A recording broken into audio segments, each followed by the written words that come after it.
Kom ons gaan lees uit die Bybel. En het gaan in Matteus wees, Matteus hoofstuk 13. Die eerste 9 verse.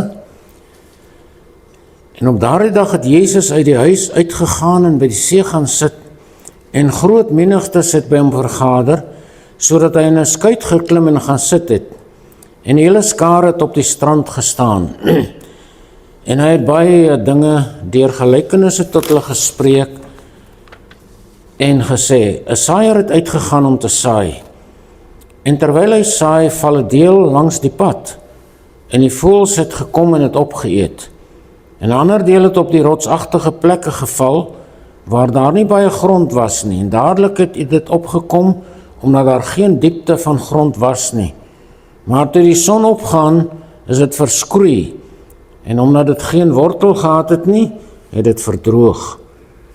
En 'n ander deel het in die dorings geval, en die dorings het opgekom en het verstik. En 'n ander deel het in die goeie grond geval, en vrug opgelewer, die een 100, die ander 60, die ander 30voudig.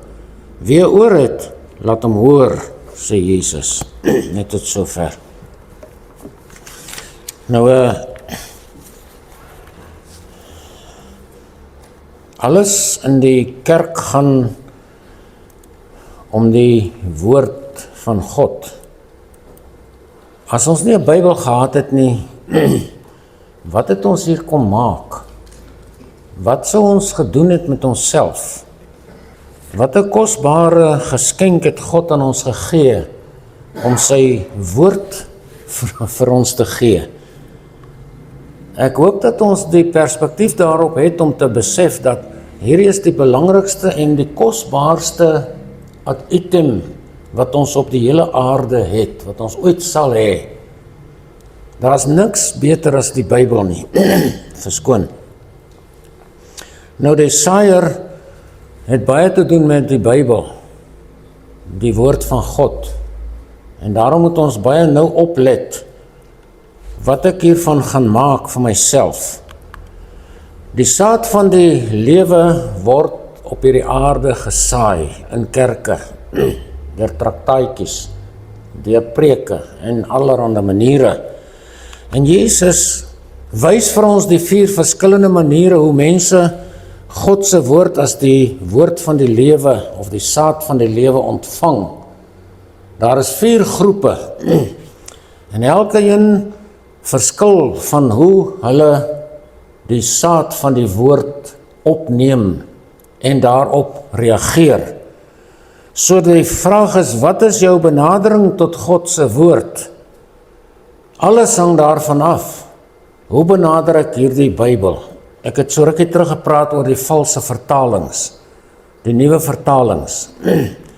As jy dit as jou woord wil neem, dan beteken dit ek benader God se woord met arrogansie, met verwerping, omdat God sê jy mag niks in sy woord verander nie.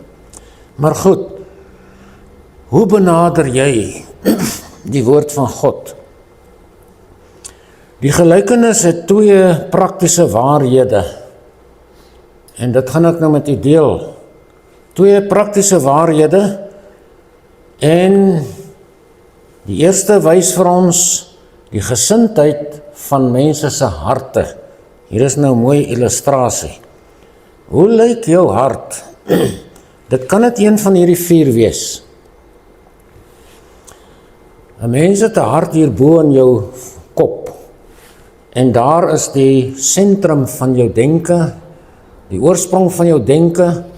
Daarom sê Spreuke 4 vers 23, bewaak jou hart, meer as alle dinge wat bewaar moet word, want daaruit is die oorspronge van die lewe. Dit kom nie hier vandaan nie.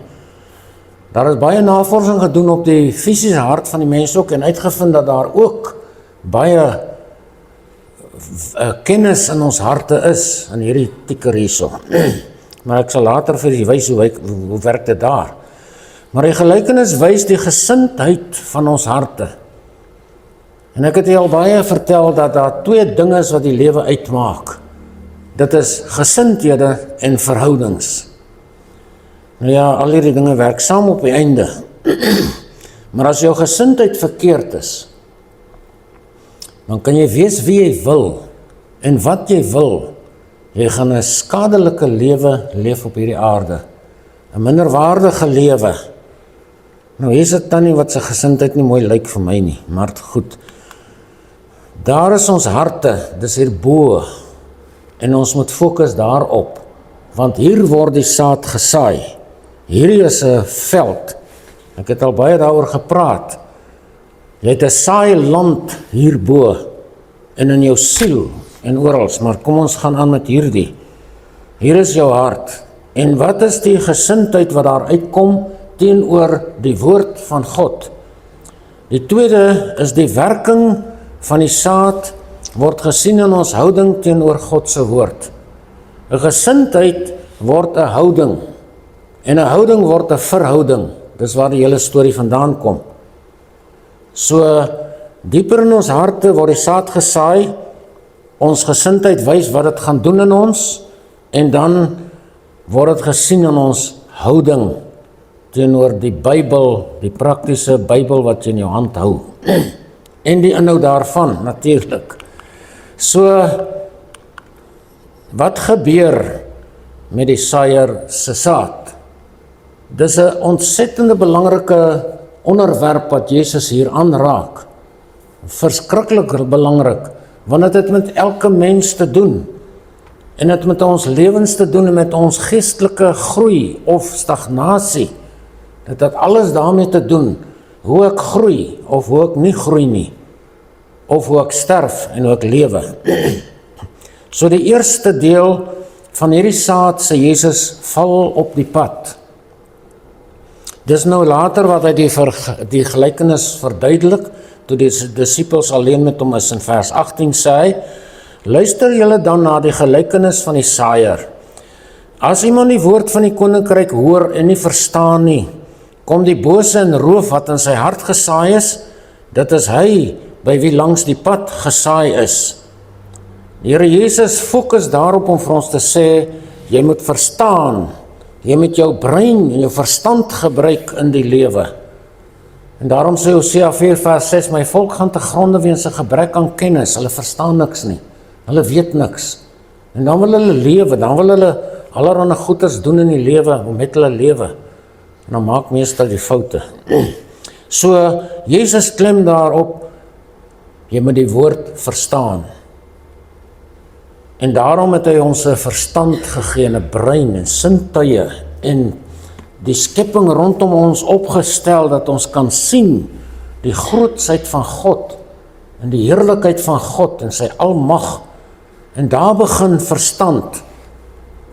Psalm 28 vers 5 sê, op hierdie een sal ek let, die een wat let op sy woord en op die dade van die Here.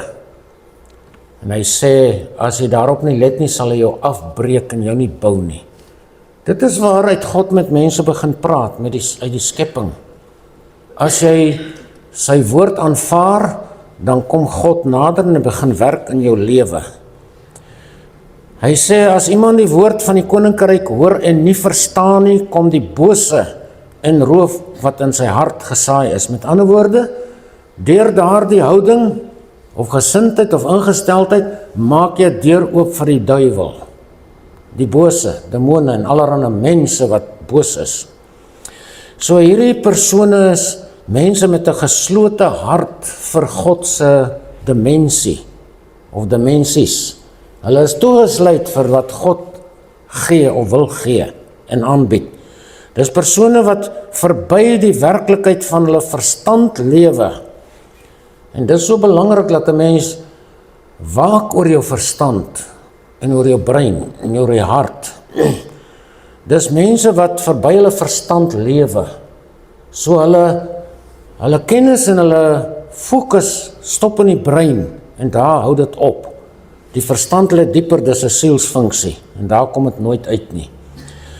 So in menigte tekste word hulle beskryf as 'n waarskuwing vir ons. Pas op dat jy nie so word nie.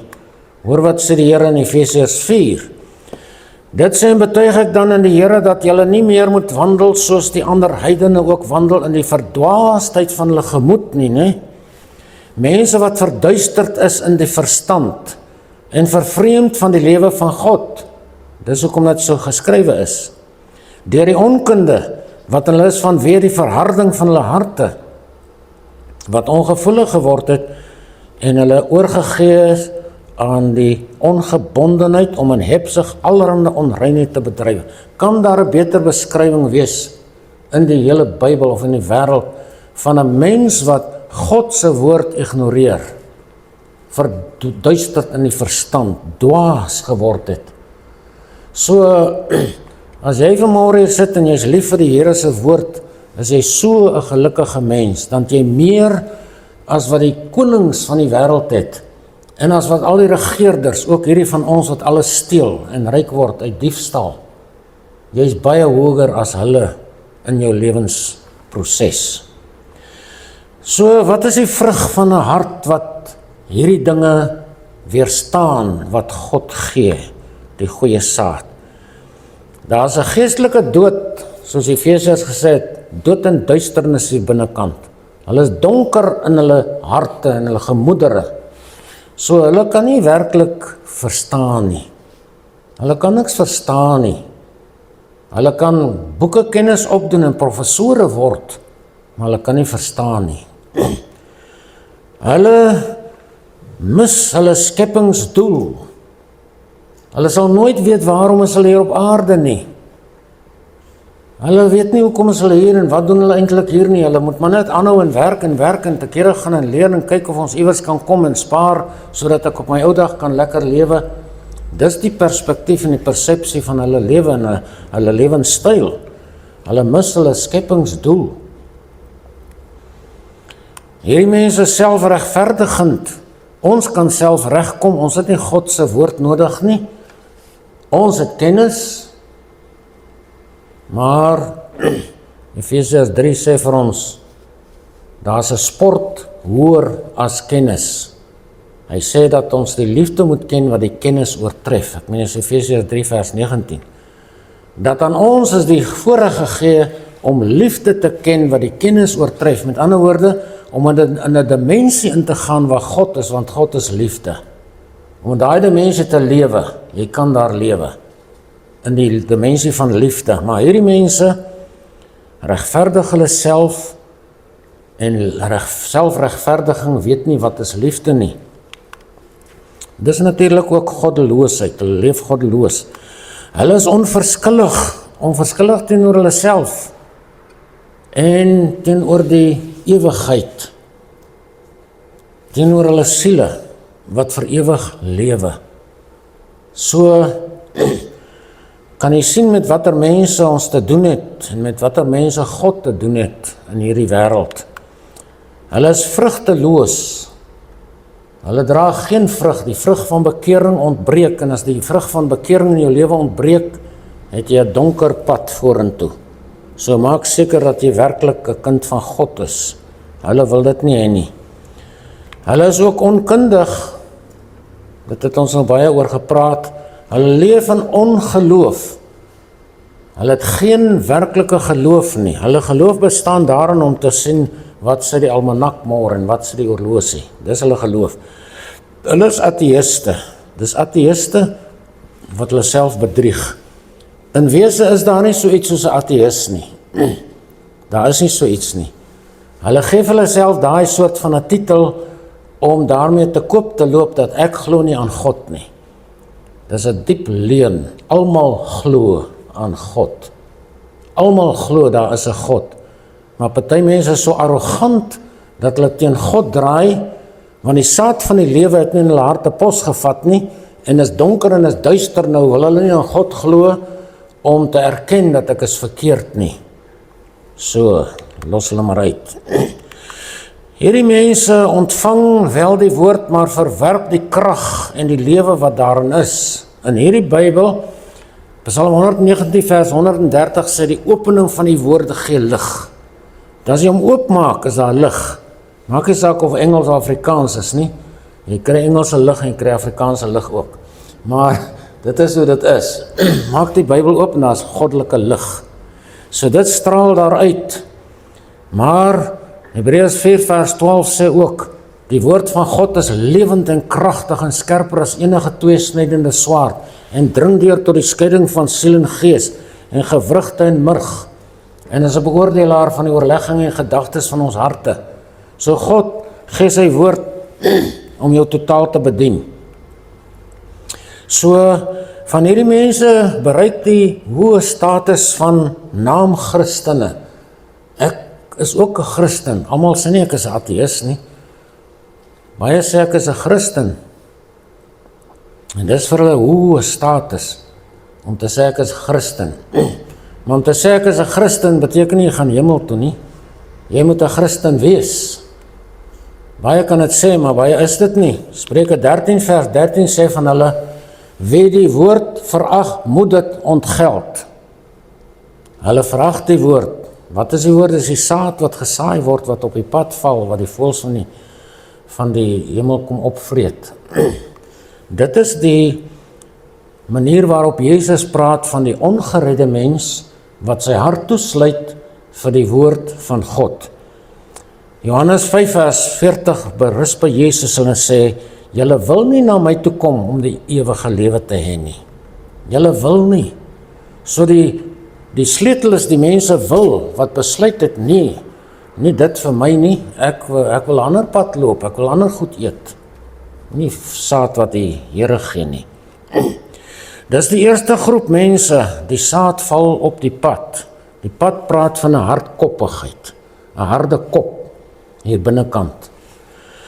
Die tweede groep is 'n ander deel wat tussen die rotse val. Daar's nie grond nie. Hulle is ook nie wille vye bome wat in die rotse groei nie. Hierdie is saad wat moet vrug gee. Maar Jesus sê, by wie op die rotsagtige plekke gesaai is, dit is hy wat die woord hoor en dit dadelik met blydskap aanneem, maar hy het geen wortel in homself nie. Hy is net vir 'n tyd, en as daar verdrukking en vervolging kom ter wille van die woord, struikel hy dadelik. Die Here sê daar is nie wortel in hulle nie. Met ander woorde, daar is nie integriteit nie. Daar is nie respek nie. Daar is nie hierdie tipe van dinge nie, wat die woord eer nie. Daar is nie eer vir God se woord nie.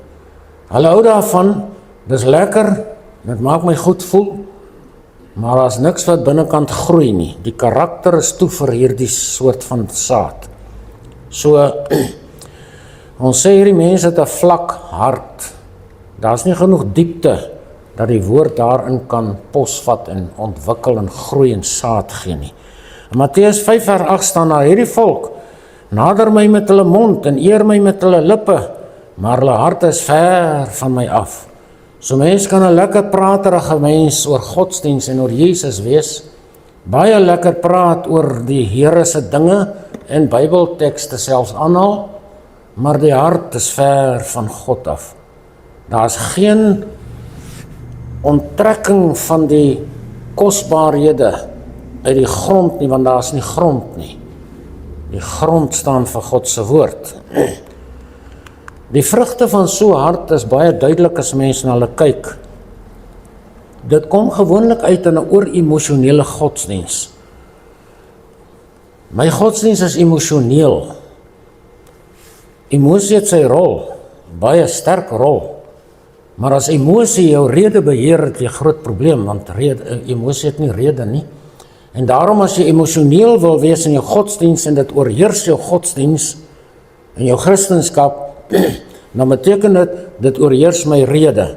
Met ander woorde, my denke word daardeur beïnvloed en dit vat my weg van die kragte van die woord van God. Oor-emosionele godsdiens is nie gesond nie. Nou goed, dit is 'n swak waardesisteem wat hulle het.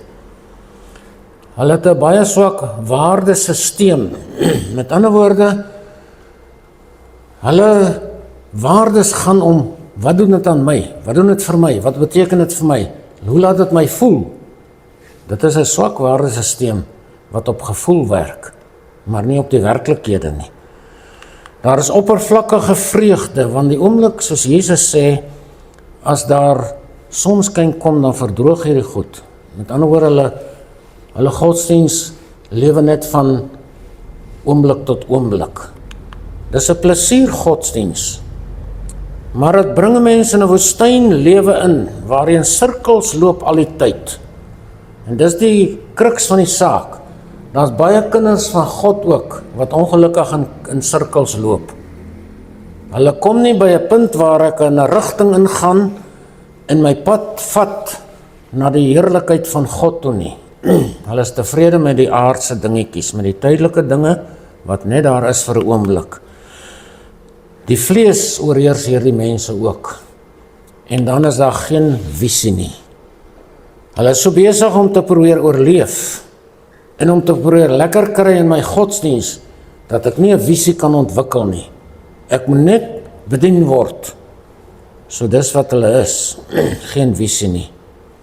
So, daar is baie sulke mense in die kerk, en daar is baie sulke mense buitekant die kerk,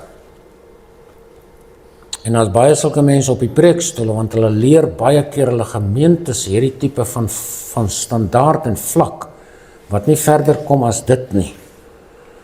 Nou goed, die volgende deel van die saad het tussen dorings geval. Jy kan self dink, wat doen 'n doring aan jou?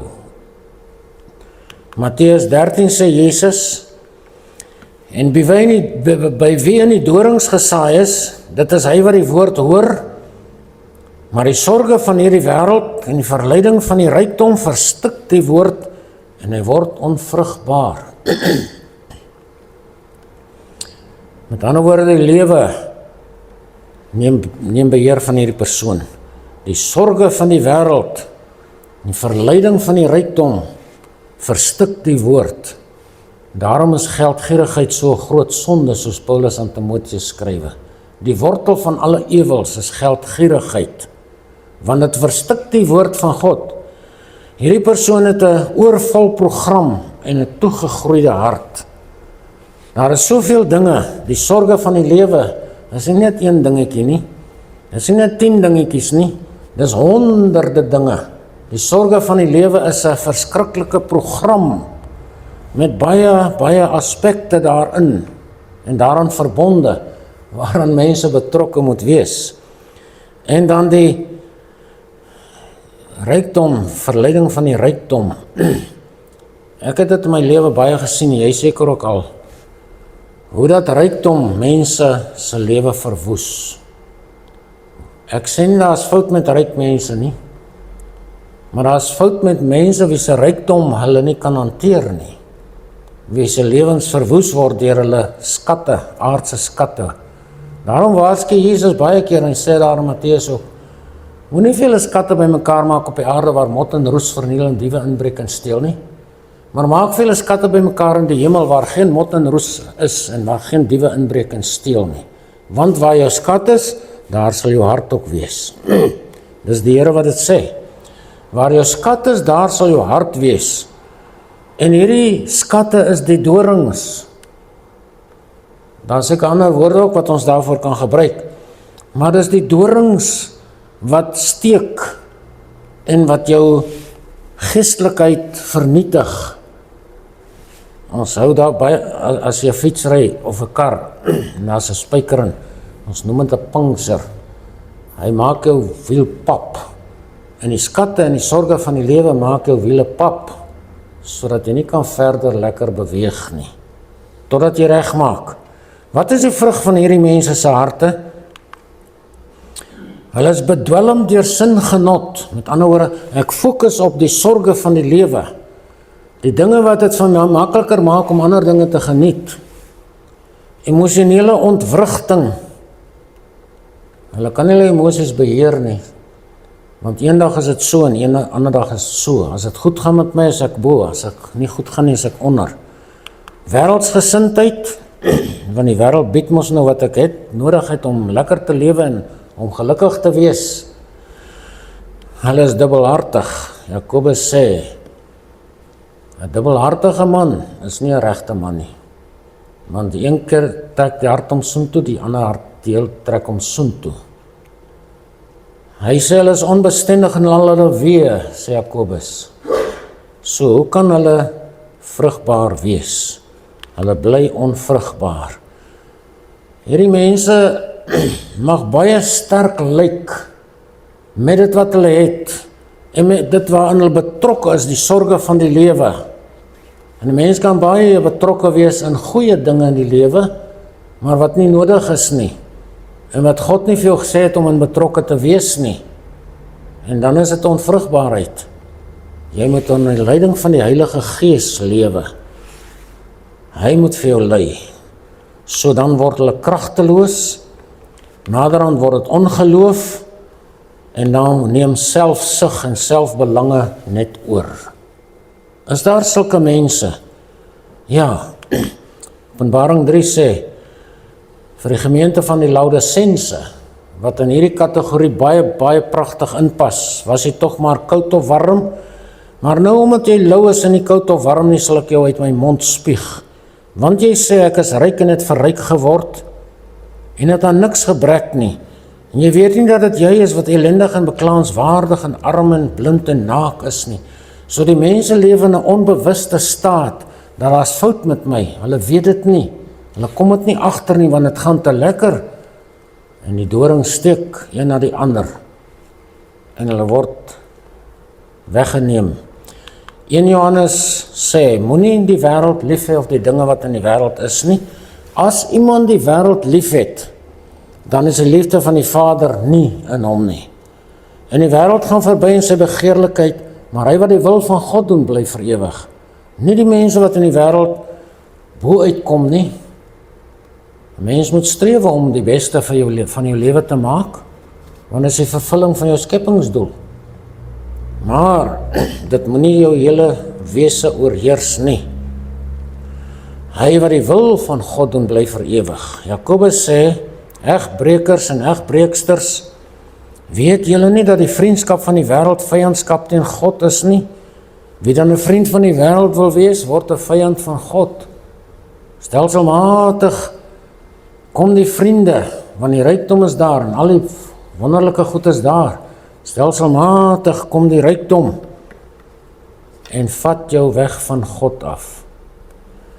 As 'n mens nie werklik rykdom kan hanteer nie, moet jy dit verwerp. Jy moet dit verwerp. Maar daar is ook goeie saad, Jesus sê, en hy, by wie op die goeie grond gesaai is, dit is hy wat die woord hoor en verstaan, wat dan ook vrug dra en oplewer, die een 100, die ander 60, die ander 30voudig. So hier is nou positiewe dinge ook daaraan. Hy sê, wat is die vrug van so 'n hart? Galasiërs 5 sê vir ons, die vrug van die Gees, liefde, blydskap, vrede, lankmoedigheid, vriendelikheid, goedheid, getrouheid, sagmoedigheid, selfbeheersing. Dis die vrug van die saad van die woord van God wat op die regte grond val, 'n hart wat oop is en ontvanklik is vir die werke van die woord en vir die Heilige Gees. Sulke mense is die saliges van God. Die saliges van God is 'n spesifieke soort mens. En hulle hoef nie almal eweveel vrug te dra nie. Psalm 1 sê van hulle, welgeluksalig is die man wat nie wandel in die raad van die goddelose nie, staan op die weg van die sondaars en nie sit in die kring van die spotters nie, maar sy behaas in die wet van die Here en hy oordink sy wet dag en nag. En hy sal wees soos 'n boom wat geplant is by die waterstrome, wat sy vrugte gee op sy tyd, en waarvan die blare nie verwelk nie, en alles wat hy doen, voer hy voorspoedig uit. Nou Jesus gee vir ons raad om daardie dimensie te oorwin, om in daardie dimensie wenners te wees wat vrug oplewer. Hy het dit saamgevat in 'n paar tekste in Matteus 5, ons noem dit die saligsprekende. Salig is die wat arm van gees is, want aan hulle behoort die koninkryk van die hemele.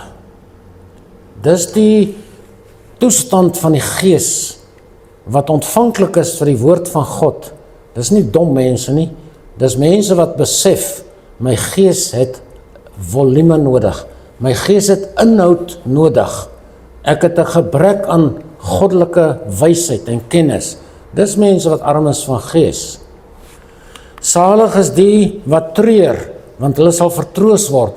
Hulle is emosioneel gesond. Hulle treur want hulle moet. Hulle treur oor die sonde van die wêreld en hul eie sondes.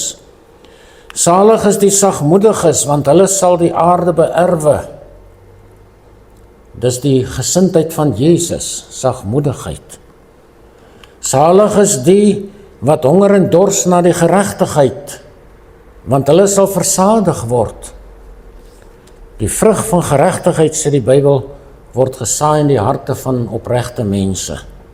Die vrug van geregtigheid, dis wat saad oplewer, die geregtigheid. Salig is die barmhartiges, want aan hulle sal barmhartigheid bewys word.